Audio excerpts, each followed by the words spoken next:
seorang koruptor sebagai pertanggungjawaban moral. Saya mau minta klarifikasi, ini tanggung jawab siapa? Bapak malu nggak sih? Apakah saya dengar permintaan maaf yang benar berarti orang-orang menjadi korban?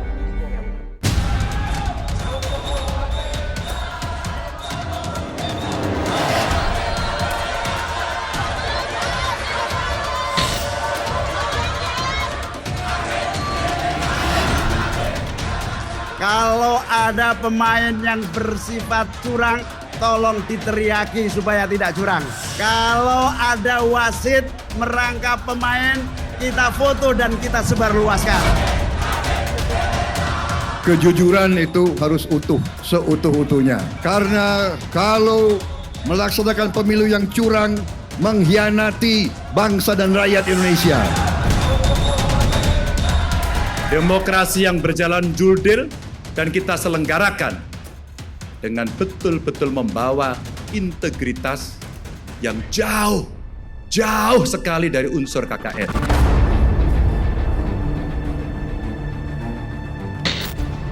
Pemilu jangan sampai curang. Seruan ini kompak disampaikan 3 pasang calon presiden dan wakil presiden saat momen pengambilan nomor urut di KPU. Rasa was-was akan kecurangan Pilpres ini bukan tanpa sebab.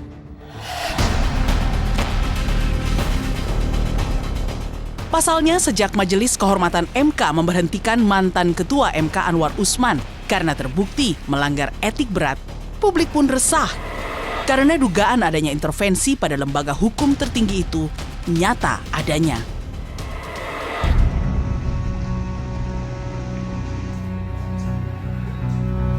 Terjadinya skandal saya sebut di Mahkamah Konstitusi menunjukkan itu. Belum lagi nanti saya dengar pemaksaan, penutupan saluran suara dan sebagainya. Kalau itu terjadi, Pilpres yang akan datang itu bisa tegang. Mestinya ada yang menang, tapi kemenangan itu kemenangan yang kosong. Karena yang menang sebenarnya itu kalau ada legitimasi, bukan hanya legalitas. Anies Baswedan ketibu dibukanya baliho di Satpol PP seluruhnya. Tak hanya intervensi pada konstitusi, laporan adanya dugaan intimidasi dari oknum polisi terhadap pengurus parpol di daerah, serta penurunan baliho yang dilakukan oknum Satpol PP pun diterima Menko Polhukam. Menanggapi soal tudingan pelanggaran netralitas TNI Polri dalam menghadapi tahun politik, Kapolri dan Panglima TNI pun tegas akan memproses oknum aparat yang terbukti tidak netral. Kenapa ada Polri pada saat ini melaksanakan patroli dan sebagainya. Jadi itu semua kita lakukan dalam kerangka pengamanan. Tidak lebih dari itu. Kalau kemudian ada yang melanggar komitmen tersebut, ya silahkan saja dilapor. Kemudian berkaitan dengan Pesta Demokrasi Pemilu 2024, saya berkomitmen untuk memberikan jaminan netralitas TNI pada setiap tahapan pemilu, sekaligus akan memperkuat sinergitas dan soliditas TNI Polri dalam mengamankan jalannya proses demokrasi melalui latihan dan posko bersama, sehingga kelangsungan roda pemerintahan dan stabilitas politik tetap terjaga.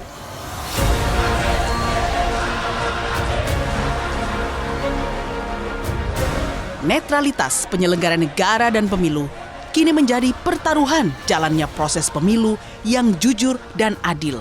Jangan sampai proses pemilu berjalan tak sesuai aturan main yang akan mengganggu legitimasi pemilu dan memperburuk keterbelahan di masyarakat.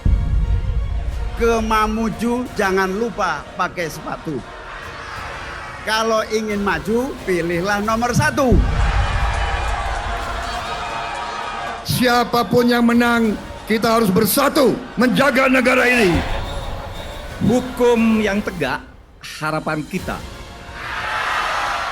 Sejahtera merata, idaman bersama. Ganjar Mahfud pilihan kita. Gotong royong pilih nomor 3.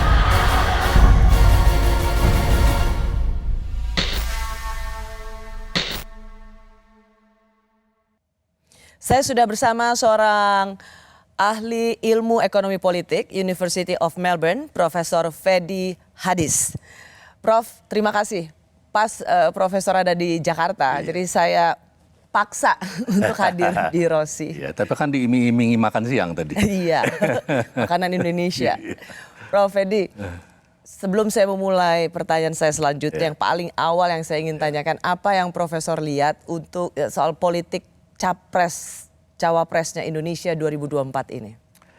Menurut saya pada umumnya bisa dikatakan bahwa setiap pasangan capres-cawapres tersebut beserta koalisi partai di belakang mereka masih hanya menjanjikan hal-hal yang indah saja kepada rakyat Indonesia.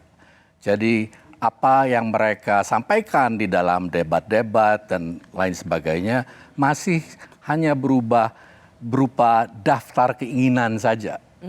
Kita tidak mengetahui bagaimana keinginan-keinginan tersebut akan terrealisir, akan dibiayai dari mana kebijaksanaan yang diperlukan buat memenuhi keinginan tersebut, dan kebijaksanaan apa yang akan dikorbankan atau tidak diprioritaskan untuk mencapai keinginan-keinginan tersebut. Jadi masih berupa politik pencitraan pribadi daripada suatu kontestasi yang berdasarkan program, kebijaksanaan ataupun ideologi. Ini kan sebenarnya semuanya tidak ada yang incumbent kalau kita bicara. Jadi bicaranya tentang sesuatu yang seperti 2014. Ada bedanya atau ada samanya dengan 2014 dengan 2024 ini, Prof? Ya, sebetulnya perbedaannya mungkin dengan mudah bisa dilihat bahwa tidak ada incumbent kali ini. Tetapi dalam kenyataannya incumbent itu bukannya tidak mempunyai peranan di dalam kontestasi yang sekarang berlangsung. 2014 incumbent tidak memiliki peranan. Karena waktu itu SBY, Presiden SBY. Iya, tapi tidak memiliki peranan yang sebesar seperti sekarang ini dan kemampuan untuk mempengaruhi perjalanan kontestasi sebagaimana yang ada sekarang ini. Jadi walaupun ada persamaan, bisa dikatakan bahwa kali ini walaupun incumbent itu tidak ada secara kasat mata, di belakang layar ada. Itu yang membedakan dengan Presiden SBY ketika mengakhiri masa jabatannya di 2014. Ya, dia kalau di belakang layar agak-agak jauh lah di belakang layarnya. Tapi apakah itu yang benar? Apakah itu sesuatu praktek politik soft landing bagi seorang kepala negara yang mengakhiri masa jabatannya? Tidak perlu begitu. Banyak sekali kepala negara di tempat-tempat lain yang setelah menyelesaikan 2 term sebagai presiden ya meninggalkan panggung. Tapi ya mungkin di sini diperkirakan ada kesempatan untuk tetap berpengaruh setelah 2 masa jabatan berakhir. Dan saya kira kalau kesempatan itu ada, ya kenapa tidak diraih gitu loh, apalagi kalau demi kepentingan tertentu yang mungkin dikejar. Saya akan masuk ke situ, Prof. Tapi yang paling saya mau masuk juga tentang akhirnya kita sudah punya nomor urut capres-cawapres. Nomor 1 pasangan Amin Anies Muhaimin, 2 Prabowo Gibran, 3 Ganjar Prof Mahfud. Masing-masing kompak, ada satu kata yang sama-sama diucapkan yaitu curang. Kira-kira jangan sampai pemilu curang. Meskipun derajat kerasnya mengatakan curang itu beda-beda. Gitu. Gelagat apa menurut Prof Fedy ketika semua peserta mengatakan pemilu jangan curang? Jangan-jangan karena setiap kubu itu berniat untuk curang. Jadi saling menyalahkan sebelum berbuat. Tapi memang begini, dalam sejarah politik pemilu sejak reformasi, curang itu ada dengan berbagai cara. Ya, cara yang sangat diketahui terjadi di pemilu-pemilu awal misalnya adalah politik uang. Bukan itu tidak ada di ini ya, di pemilu-pemilu belakangan itu juga ada. Misalnya yang berupa serangan fajar gitu kan ya. Itu kan dikenal secara luas lah. Itu kan kecurangan politik juga. Kemudian ada berupa hoax ya lewat medsos dan lain sebagainya. Yang terorkestrasi dengan sangat rapi. Kalau kita lihat 2014 ada obor rakyat yang menyerang Presiden Jokowi waktu itu kan. Dan 2019 lebih ini lagi menurut saya sih itu masing-masing mempunyai pasukan cyber army buzzer yang sungguh membelah. Dan influencer yang hasil kerjanya adalah mempolarisasi masyarakat. Yang sebetulnya menurut saya polarisasi yang disebabkan oleh manipulasi politik elit itu lewat pasukan influencernya tersebut. Jadi sesuatu polarisasi yang sedikit banyak sebetulnya bersifat artifisial. Kalau saya mau masuk soal kecemasan, kecurangan yang dilakukan oleh aparat atau penyelenggara pemilu. Siapa yang paling meskipun semuanya tadi Prof. Fedi berkelakar karena semua saling mengingatkan jangan curang karena semuanya bisa kalau bisa curang kenapa enggak gitu ya.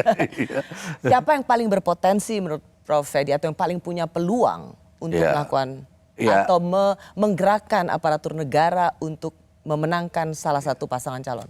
Ya, kan sebetulnya kita beranggapan bahwa pihak partai yang notabene berkuasa adalah pihak yang mempunyai kemampuan untuk mengendalikan aparat keamanan untuk kepentingannya. Tapi di dalam konteks sekarang ini, frasa seperti itu rupanya tidak begitu berlaku. Karena yang saya kemukakan tadi, ada pengaruh incumbent di salah satu pasangan yang sangat punya kemungkinan atau dikhawatirkan lah setidaknya oleh lawannya itu untuk dapat mengendalikan aparat keamanan demi keuntungannya sendiri. Dan kita punya sejarah yang panjang tentang itu, unfortunately. Dalam hal-hal tertentu kecemasan ini sebetulnya membawa kita kembali kepada masa Orde Baru. Apa kesamaannya? Yaitu bahwa di masa Orde Baru, walaupun waktu itu dikatakan bahwa TNI, Polri, PNS segala harus netral, ya kita mengetahui kan bahwa ada salah satu kontestan yang selalu diuntungkan. Gitu ya. Jadi kecemasan itu menjadi sesuatu yang beralasan. Menjadi sesuatu yang beralasan karena konteks kontemporer, juga karena sejarah Indonesia yang sebetulnya ya baru berlalu kan, baru 25 tahun yang lalu Orde Baru itu kan. Baik, Prof. Fedi kita akan lanjutkan lagi karena ramai-ramai bicara soal nepotisme sejak Gibran maju sebagai cawapres dan itu dianggap sebagai sebuah produk yang melanggar etik. Tapi faktanya survei elektabilitas Prabowo Gibran tetap yang tertinggi. Kalau ada bulian, kalau ada nyinyiran, kalau ada fitnah, didiamkan saja. Kita fokus ke pemenangan, kita fokus, kita kawal terus angka-angka di survei, insya Allah sekali lagi satu putaran. Saya masih bersama ahli ilmu politik ekonomi dari University of Melbourne yang pernah menulis karya ilmiah berjudul Menata Ulang Kekuasaan di Indonesia, Politik Oligarki di Era Pasar, yaitu Profesor Fedi Hadis. Kami mengindonesiakan judul bukunya Prof. Fedi. Prof. Fedi, politik mulai memanas ketika akhirnya nama putra presiden Mas Gibran itu menjadi calon wakil presiden. Apalagi setelah ada aturan MK yang sebenarnya hasilnya terlihat dari ketua MK diberhentikan dari jabatannya. Banyak orang yang terkejut, wah Pak Jokowi mewakafkan anaknya untuk menjadi seorang calon wakil presiden. Untuk Prof. Fedi sendiri terkejut nggak? Menurut saya itu adalah manuver politik yang cukup jitu. Cukup jitu ya? Ternyata kalkulasi politik dia itu tidak keliru. Walaupun ada bagian dari masyarakat yang memprotes dan menurut saya dengan sangat beralasan memprotes. karena undang-undang harus dirubah untuk memungkinkan ini gitu ya. Kenyataannya bahwa suara dari pasangan tersebut ternyata tidak mengalami kerugian sama sekali, bahkan Ya, karena ini yang mau saya dalami dari seorang Prof. Edi gitu. Kalau kita lihat ada MK-MK soal pelanggaran etik begitu, dan banyak ramai-ramai cendekiawan, aktivis, civil society itu mempersoalkan soal etik ini. Tapi faktanya ternyata survei terakhir setelah MK-MK, Prabowo Gibran tetap elektabilitasnya tinggi. Apa yang menjelaskan ini, Prof? Dengan segala hormat kepada teman-teman saya yang ada di civil society dan para intelektual, menurut saya salah satu persoalan dalam politik Indonesia sudah sejak puluhan tahun adalah bahwa kelompok-kelompok civil society yang menganggap dirinya reformis tidak punya kaki tangan di masyarakat. Tidak punya kaki tangan di masyarakat. Ya, jadi pikiran-pikiran mereka, concern-concern mereka itu cenderung bersirkulasi di antara mereka sendiri gitu.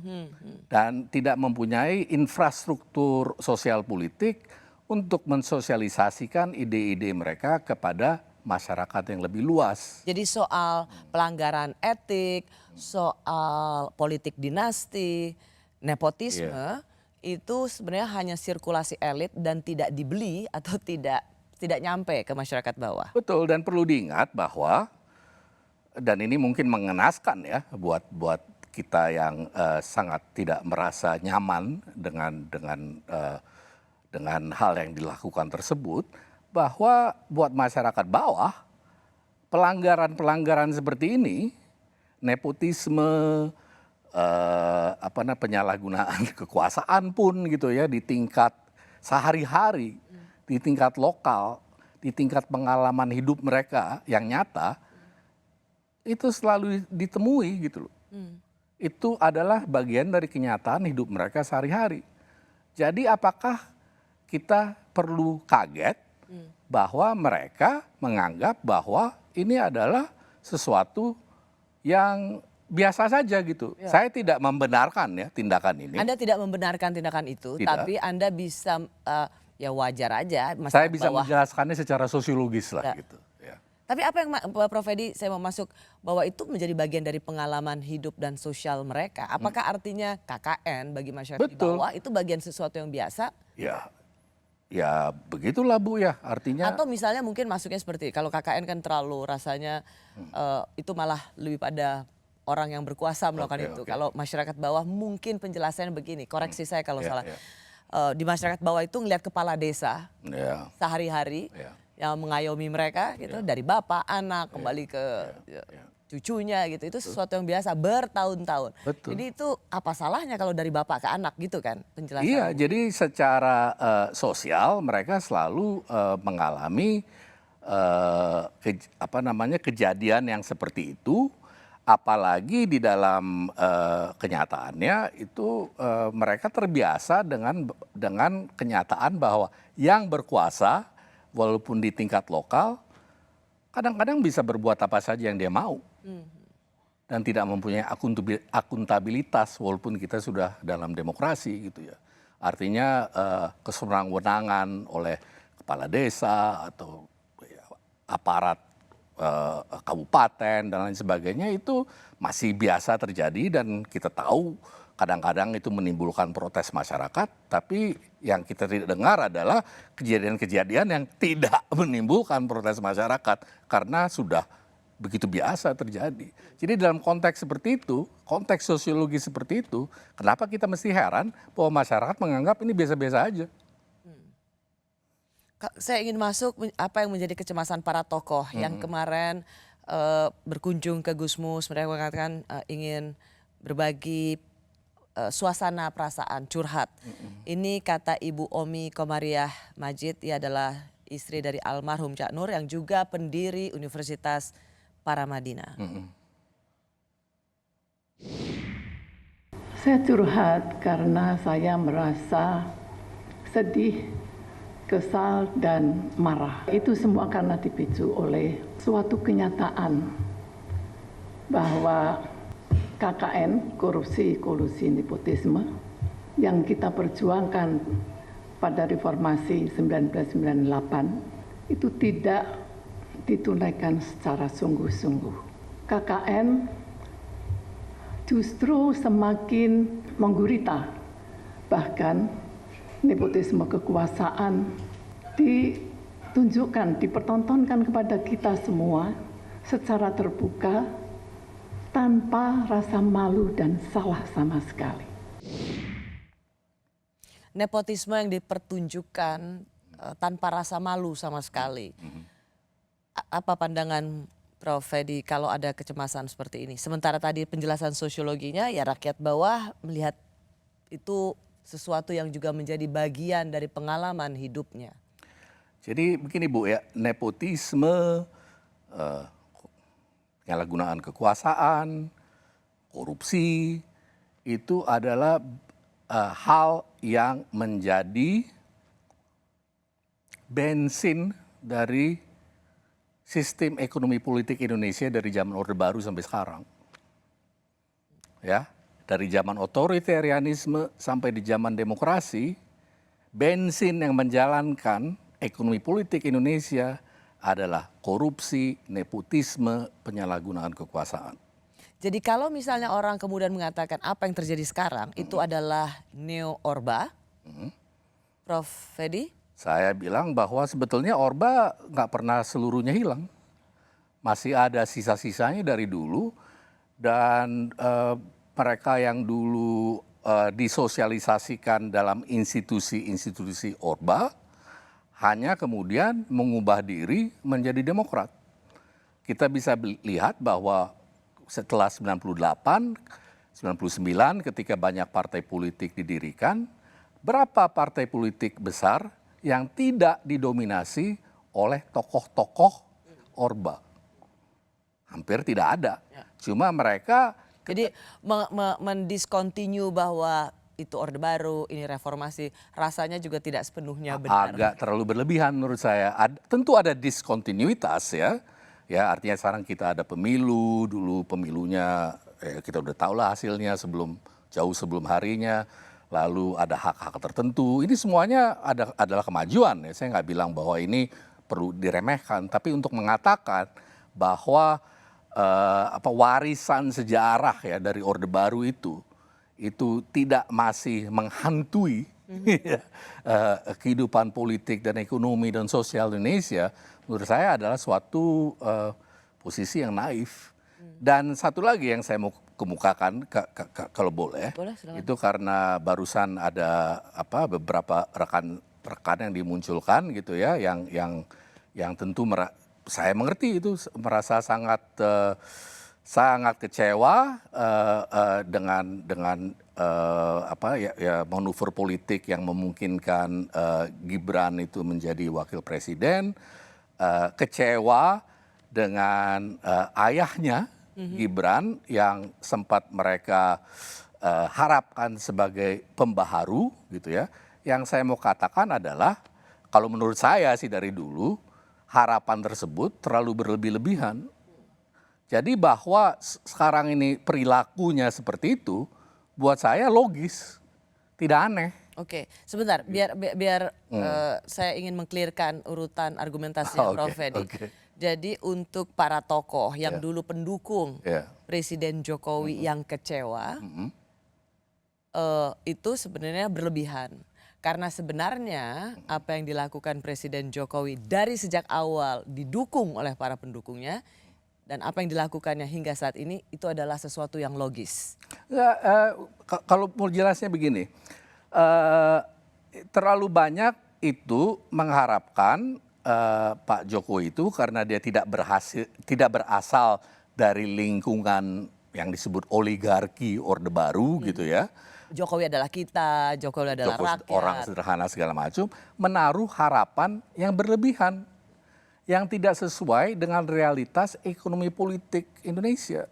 Yaitu realitas yang tidak memungkinkan seorang dalam beberapa tahun muncul dari politik lokal ke pusat politik nasional tanpa didukung oleh kekuatan-kekuatan atau faksi-faksi dari kekuatan oligarkis itu sendiri. Jadi untuk mengharapkan bahwa dia itu mengubah semuanya karena dia punya visi atau apa yang berbeda, menurut saya itu ya maaf aja ya agak naif gitu loh. Karena dia itu waktu menjadi tokoh nasional tidak punya kendaraan sendiri, harus punya sumber dana dari tempat-tempat tertentu, tidak punya infrastruktur politik, itu harus dibangun untuknya oleh aliansi-aliansi tertentu sampai ke tingkat bawah, dan tentunya dia harus kemudian memperhitungkan kepentingan dari semua golongan-golongan tersebut kan. Jadi lambat laun. Tetapi ini catur politiknya Presiden Jokowi seperti ini itu untuk kepentingan politik di luar dirinya, atau kalau untuk kepentingan politik di luar dirinya, atau untuk sebenarnya visi seorang Presiden Jokowi untuk melanjutkan pembangunan. Dia tidak ingin ada berhenti seluruh pembangunan infrastruktur atau semua kebaikan yang dibikin di Republik ini. Itu ada dua, yang mana? Ya menurut saya sih di dalam kenyataan ekonomi politik Indonesia ya, untuk berusaha untuk memisahkan ya kebijakan publik yang didorong oleh orang-orang di pucuk pimpinan ya dari kepentingan pribadi atau kelompoknya adalah tidak realistis. Karena Anda sebut proyek-proyek infrastruktur dan sebagainya. Siapa yang dapat proyeknya? Kelompok-kelompok mana yang dapat proyeknya? Siapa yang diuntungkan? Siapa yang dirugikan? Ini kan semua masalah sebetulnya ekonomi politik yang berada di bawah permukaan hal-hal yang kita lihat. Yang kita lihat adalah pidato-pidato cantik. Yang kita lihat adalah upacara-upacara buka ini, buka itu. Kemudian di pemilu kita lihat itu ya kadang-kadang kita lihat debat publik, guyon-guyonan yang nggak lucu dari semua politisi-politisi itu gitu, yang menurut saya makin lama makin genit. Tapi di balik itu adalah kompetisi untuk mendekatkan diri dan kelompok terhadap penguasaan pada institusi dan sumber daya publik yang kemudian bisa berguna buat akumulasi privat. Itu adalah logika ekonomi politik Indonesia paling dasar dari Orde Baru sampai sekarang. Dan itu dilakukan oleh semua. Jadi tanpa kecuali. Dan kalau ada yang terkaget-kaget, itu tidak belajar dari sejarah. Menko Polhukam Mahfud MD mengaku menerima sejumlah laporan mulai dari penurunan dan pemasangan baliho paslon tertentu hingga dugaan intimidasi oleh aparat. Laporan yang saya terima antara lain dugaan pemasangan baliho parpol oleh oknum tertentu, penurunan baliho parpol tertentu yang diduga dilakukan oleh aparat. Ada juga laporan sejumlah oknum polisi yang mendatangi kantor parpol tertentu yang diduga melakukan tindakan intimidasi. Aktivis dan masyarakat sipil juga melaporkan terjadinya intimidasi yang diduga dilakukan oleh aparat terhadap aktivis kebebasan untuk berekspresi. Kejadian itu semua dilaporkan terjadi di Jakarta, Bali, Jawa Timur, Jawa Tengah, dan Sumatera Utara, dan mungkin juga ada di daerah lain. Saya masih bersama Profesor Kajian Asia dari Asia Institute University of Melbourne, yang juga penulis buku berjudul Melokalisasi Kekuasaan di Indonesia Pasca Otoriter, Perspektif Asia Tenggara, Profesor Fedi Hadis. Prof, tadi soal laporan-laporan intimidasi, potensi kecurangan dalam kontestasi itu diucapkan oleh Menko Polhukam Mahfud MD yang juga memang sebenarnya calon wakil presiden. Di dalam, ia masih dalam kabinet. Ia, tapi kemudian juga ada calon presiden dalam kabinet, Menteri Pertahanan. Masih juga ada juga dari PKB yaitu cawapresnya Caimin. Dengan saling curiga, saling memantau, bisa kerja nggak pemerintahan ini dan kabinet ini dalam, kalau kita bicara hari ini hari Kamis tanggal 16 November, 98 hari kalau tidak salah menuju pemilu. Semakin sulit sih menurut saya, apalagi ini kan menteri-menteri yang dari partai-partai yang menyeberang itu kena kasus, ya mungkin aja memang sepantasnya kena kasus, tapi bahwa timingnya sekarang itu juga sebetulnya kan sedikit menimbulkan pertanyaan gitu. Kok baru sekarang? Kok baru sekarang?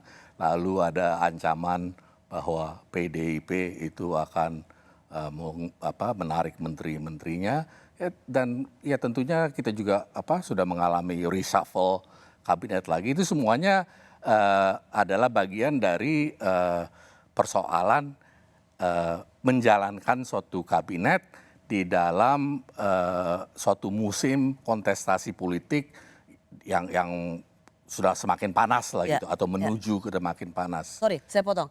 Ini sekali lagi yang membedakan 2014 Presiden SBY yang berkontestasi Pak Jokowi dan Pak Prabowo waktu itu dua-duanya tuh di luar. Bahkan PDIP waktu itu oposisi. Pak Jokowi waktu itu menjadi gubernur DKI Jakarta. Jadi serunya beda. Kalau ini serunya juga beda karena justru di kabinet itu sendiri. Tapi ini Bu ya, yang kalau saya ngelihatnya dari sisi yang agak lain lagi Bu gitu. Dalam arti ini kan orang-orang yang selama 5 tahun bekerja dalam satu kabinet yang sama, mendukung satu pemerintahan yang sama. Kok tiba-tiba mereka bisa saling bertentangan?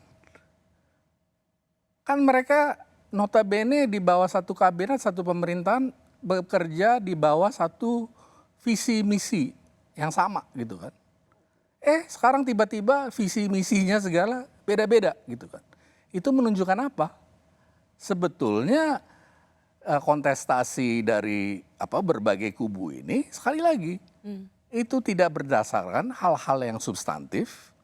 Kemungkinan besar itu perbedaan-perbedaan antara mereka bisa diselesaikan lewat negosiasi, apakah di bawah tangan atau di depan televisi, ya, it doesn't make any difference gitu. Tapi yang jelas adalah bahwa mereka itu sekarang setiap 5 tahun mereka berkompetisi untuk menentukan siapa di antara mereka yang paling mempunyai otoritas terhadap semua alat yang bisa ditarik ke sini, ke sana untuk menentukan sumber daya negara itu perginya kemana. Anda memang sangat fasih dan banyak melakukan penelitian tentang oligarki kekuasaan. Jadi ini sebenarnya tentang perebutan kekuasaan berdasarkan sumber daya mana yang bisa dipakai. Jadi kalau kita contoh nih ya Prof. Edi, kemarin seharusnya Kapolri dipanggil Komisi 3 tapi diwakili oleh Kabar Harkam kalau tidak salah. Komjen Fadil Imron.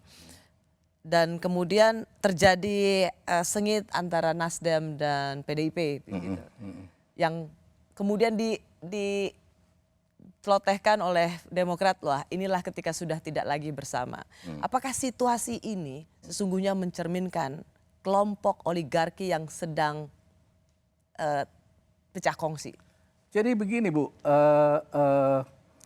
oligarki itu mempunyai satu kepentingan bersama, yaitu mempertahankan struktur oligarkis itu sendiri, di mana mereka mendominasi ya seluruh infrastruktur ekonomi politik yang ada. Tapi mereka juga punya perbedaan kepentingan di antara mereka sendiri. yaitu siapa yang paling mempunyai kekuasaan terhadap alat-alat peralatan tersebut gitu. Nah, setiap sekian tahun mereka bertengkar untuk menentukan siapa yang paling mempunyai hak untuk tarik alat yang ini atau apalah, bikin pola-pola kebijaksanaan yang menguntungkan kelompok yang paling dekat dengan mereka. Oke. Tetapi secara fundamental sebetulnya ya, perbedaannya itu tidak berdasarkan suatu perbedaan yang ideologis, program kerja, kebijaksanaan, sehingga sebetulnya sulit sekali membedakan. Misalnya begini, saya mau tanya gitu loh, Ibu Rosi gitu, bisa nggak membedakan kebijaksanaan antara 1, 2, dan 3 itu di bidang melindungi lingkungan hidup Indonesia? Ada nggak perbedaan di antara mereka? Nggak kelihatan apapun sih. Padahal pemeliharaan biodiversitas,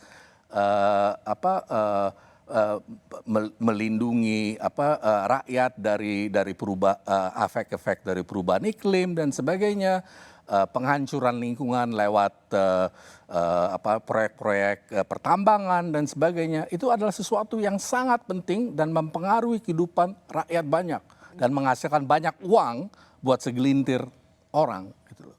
Apa perbedaan dari 3 orang itu di dalam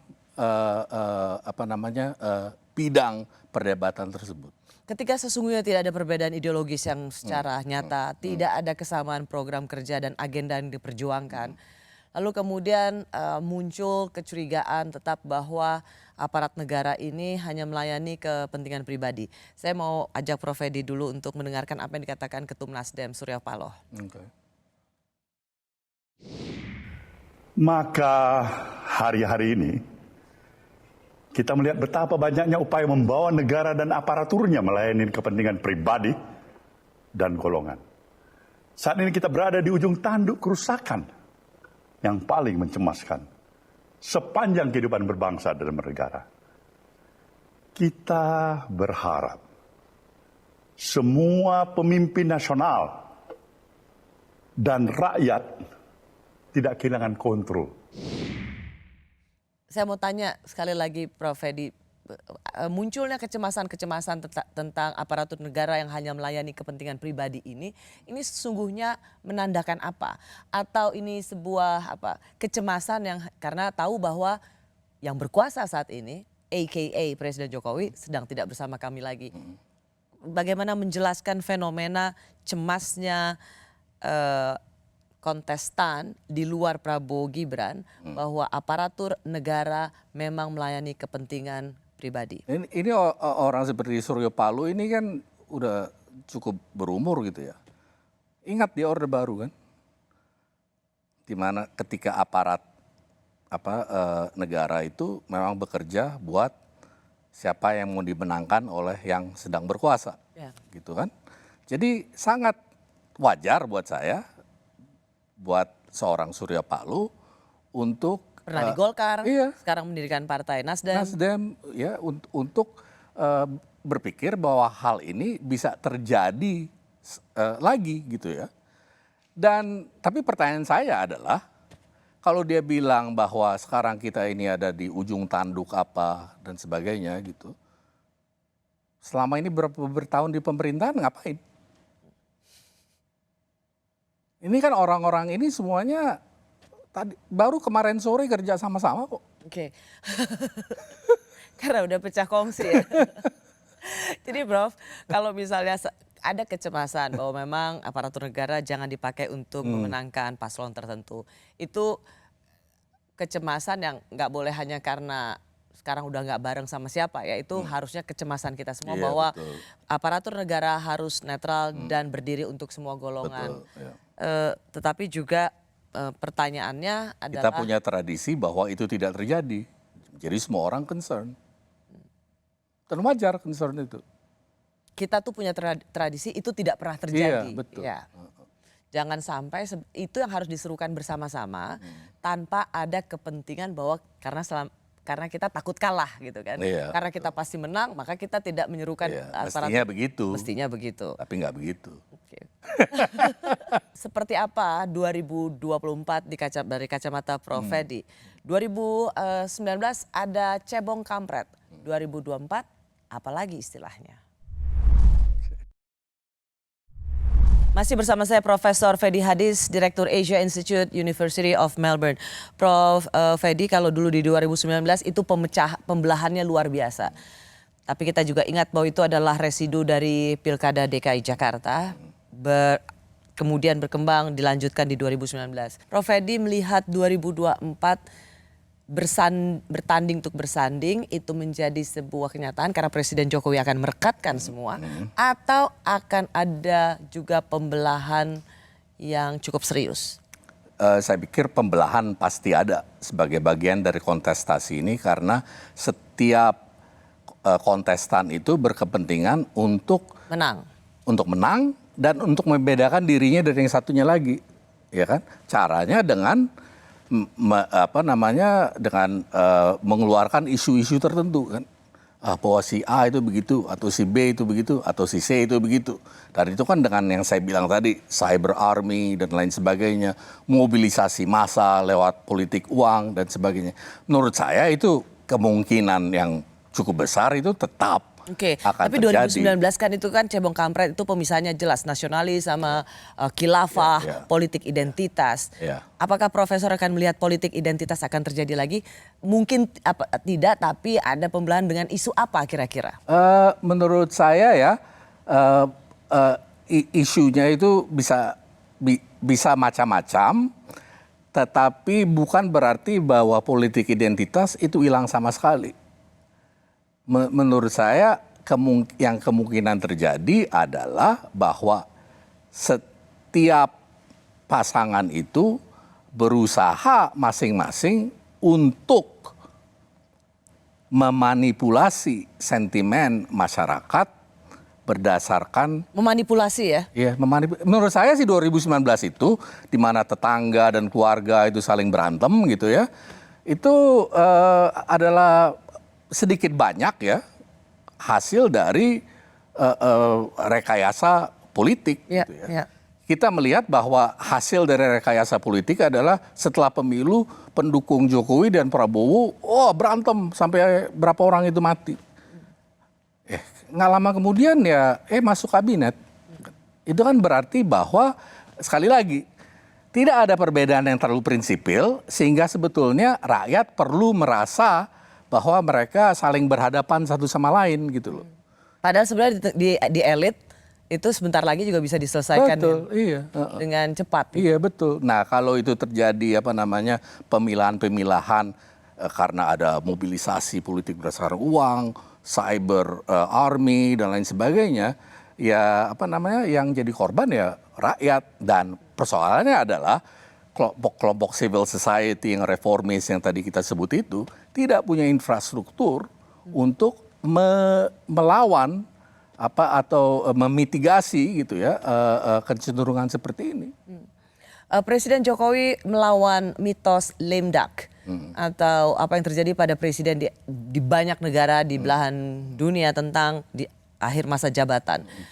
Rasanya hampir nggak ada. Atau jarang sekali presiden di akhir masa jabatannya itu tingkat kepuasan 70%. Sekarang bersama Prabowo tapi meninggalkan Megawati. Apakah ini akan menjadi sebuah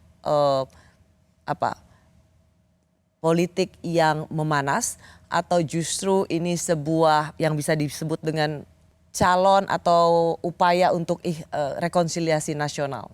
Besar-besaran. Jadi gini, dia menjadi lame duck kalau Prabowo Gibran kalah. Kalau Prabowo Gibran menang, ya lame duck tapi nggak lame duck banget lah gitu ya. Karena ya anaknya ada di situ dan Prabowo mengatakan dia akan menjalankan semua kebijaksanaan Jokowi dan sebagian yang cukup besar dari pasukan ya yang telah dibentuk untuk mendukung Jokowi sudah dikerahkan untuk mendukung Prabowo. Jadi dia tidak se-lame duck dalam skenario itu dia tidak se-lame duck yang mungkin kita perkirakan. Yang menariknya adalah what happens di episode berikutnya, ya. Apa itu? Yaitu apakah kalau ini ya, kalau skenarionya Prabowo Gibran menang, apakah Prabowo mau rela bahwa pemerintahan dia itu dikendalikan dari belakang oleh seorang Jokowi lewat anaknya. Toh dia punya kepentingan dia sendiri, dia punya backingan sendiri, belum lagi dia mempunyai egonya sendiri. Jadi yang saya mau bilang adalah taruhlah skenario itu menurut saya menarik gitu ya. Dalam arti bahwa ini menarik Prof. Edi karena gini, berarti kan orang juga melihat bahwa apa yang dilakukan Presiden Jokowi terlepas dengan banyak dicibir soal membiarkan anaknya jadi calon wakil presiden, tapi bagi pendukung Jokowi melihat bahwa Presiden Jokowi ini sedang mewakafkan anaknya demi bangsa dan negara untuk melanjutkan program-program pembangunan yang sudah diawali oleh Presiden Jokowi.